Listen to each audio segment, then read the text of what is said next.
জ্বলি থকা চাকিটোৰ দৰে হ'বলৈ যত্ন কৰক। চাকিটোৱে ৰজাৰ ঘৰত যিমান পোহৰ দিয়ে, সিমানখিনি পোহৰ দুখীয়াৰ ভঙা পজাটো দিয়ে। অহংকাৰ আৰু হিংসা ত্যাগ কৰক, কাৰণ এই পৃথিৱীত আপুনি মাত্ৰ দুদিনৰ আলহী, মালিক নহয়। বৰষুণ আহি বুজাই দিয়ে ঘৰৰ ফুটা ক'ত আছে, আৰু বিপদ আহি বুজাই দিয়ে আপোন মানুহবোৰ ক'ত আছে। সকলো শেষ হৈ যোৱা যেন লগাৰ পাছতো আপুনি যদি জীৱনটো নতুনকৈ আৰম্ভ কৰিব পাৰে, তেন্তে আপোনাক কোনো হৰুৱাব নোৱাৰে। আমাৰ বহুতৰে জীৱনত এনে কিছুমান দুখ থাকে যিয়ে জীয়াই থকাত বহুত কষ্ট দিয়ে, আৰু এনে কিছুমান দায়িত্ব আছে যিয়ে জীয়াই থাকিবলৈ বাধ্য কৰে। দৰকাৰ হ'লে মানুহে সম্পৰ্ক সহজেই এৰি দিব, তথাপি অহংকাৰ এৰি নিদিয়ে। জীৱনত কাৰোবাক আঘাত দিয়াৰ আগত এবাৰ ভাবি চাবা, নিজে আঘাত পালে কেনেকুৱা লাগে। মনত ৰাখিবা, জীৱনত কাৰোবাক কন্দুৱাই বেছি দিন সুখত থাকিব পৰা নাযায়। কিছুমান মানুহে সদায় আনৰ চৰিত্ৰ বিচাৰ কৰাত ব্যস্ত, কিন্তু নিজৰ চৰিত্ৰ যে কিমান জাবৰ জোথৰেৰে ভৰা সেইটো কেতিয়াও বিচাৰ নকৰে। পৰিস্থিতিয়ে মানুহক অনেক কথা শিকায়। বাস্তৱতা শিকায়, অকলে চলিব শিকায়, নিজৰ ভৰিত থিয় হ'ব শিকায়, চিনাকি মানুহৰ অচিনাকি মুখবোৰ চিনিব শিকায়। আনে তোমাৰ নামটোহে জানে, তোমাৰ জীৱনৰ কাহিনীবোৰতো নাজানে। আনে তোমাৰ হাঁহিটোহে দেখিছে, কিন্তু কষ্টবোৰ দেখা নাই। আনে তোমাৰ বেয়াটোহে চাই, ভালটোতো চোৱা নাই। তেতিয়াহ'লে আনৰ কথা শুনি হতাশ হ'বলৈ কি দৰকাৰ?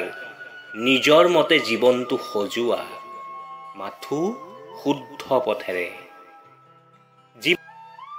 যিমান সমস্যা আহিলেও ভাগি নপৰিবা, কাৰণ যিদৰে সকলো তলাৰে একো একোটা চাবি থাকে, ঠিক একেদৰে সকলো সমস্যাৰে একো একোটা সমাধান আছে। জীৱনত বাকীবোৰ থাকক বা নাথাকক, দুখবোৰ কিন্তু সদায় থাকে।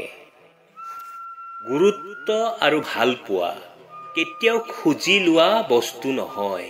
যিয়ে তোমাক দিব ইচ্ছা কৰিব, সেইজনে হাজাৰ ব্যস্ততাৰ মাজতো তোমাৰ খবৰ ল'ব।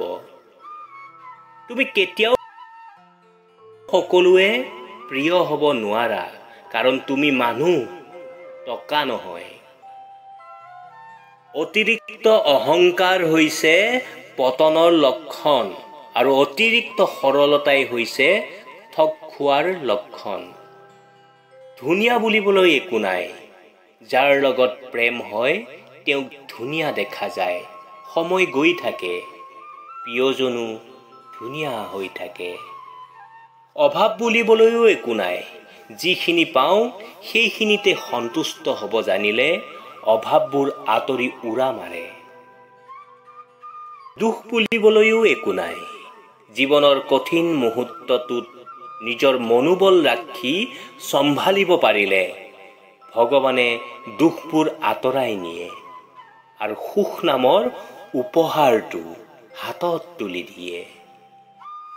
সম্পৰ্ক এটা গঢ়াৰ আগতে ভালদৰে বুজাবুজিৰ মাজত গঢ়িব লাগে, নহ'লে ভয়, দুখ, আশংকাৰ উপৰিও চিৰদিন এজন অপৰাধী হৈ থাকিব লগা হয়। সুন্দৰ হোৱা মানে এটা সাধাৰণ মুখমণ্ডলৰ উপস্থিতিকে নুবুজায়। সৌন্দৰ্য মানে এটা অসাধাৰণ মন, এখন অসাধাৰণ হৃদয়, আৰু এটি অসাধাৰণ আত্মা। যাৰ ওচৰত এই তিনিটা বস্তু আছে, তেওঁহে প্ৰকৃত সুন্দৰ। কাকো বেছি ভাল নাপাবা, কাকো বেছি বিশ্বাস নকৰিবা, কাৰো পৰা বেছি আশা নকৰিবা, কাৰণ এই বেছিবোৰেই এটা সময়ত বৰ বেছিকৈ কষ্ট দিয়ে। সময় গুৰুত্ব